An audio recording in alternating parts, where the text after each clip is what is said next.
21st century, the architects of the New World Order are using cheap slave goods and oceans of third world migrants to overrun the United States.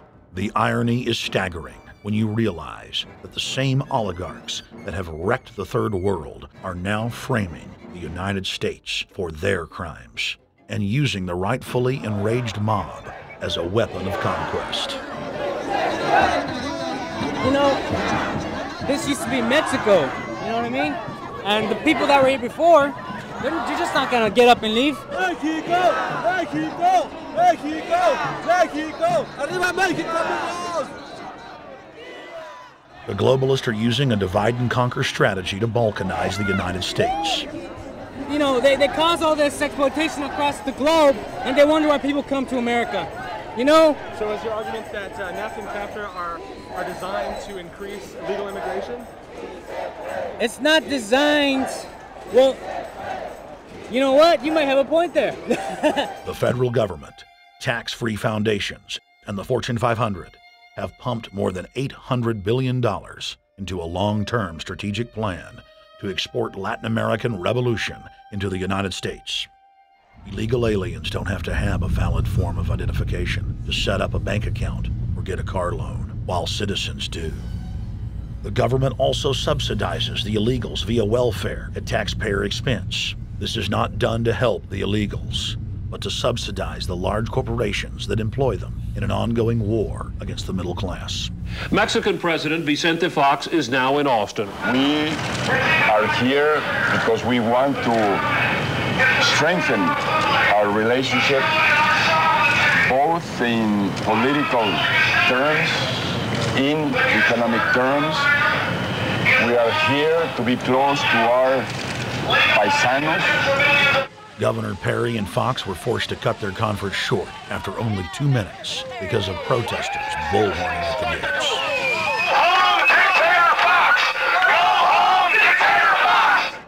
The guest worker amnesty plan being pushed is nothing more than a North American Union standardized ID card that erases all three nations' sovereignties.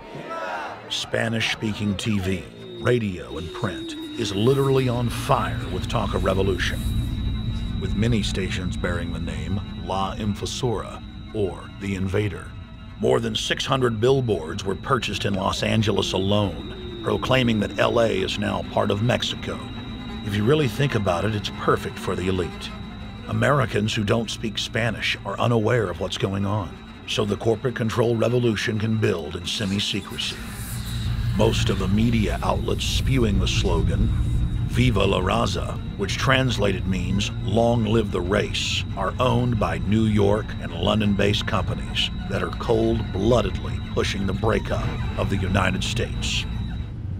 Of course, in Mexico, most demonstrations are broken up by the parasitic police force firing machine guns into crowds, killing people. But that didn't stop them from demanding the police physically stop an American citizen from engaging in his own silent protest. A plainclothes police officer then gave uniformed police the order to arrest the citizen, who had since complied with the officer's directive to suppress his First Amendment rights. The police did not arrest a protester who assaulted the driver through his sunroof as the crowd cheered. The man is clearly not resisting, but the Seattle police are determined to teach him that free speech is only reserved for servants and dupes of the New World Order.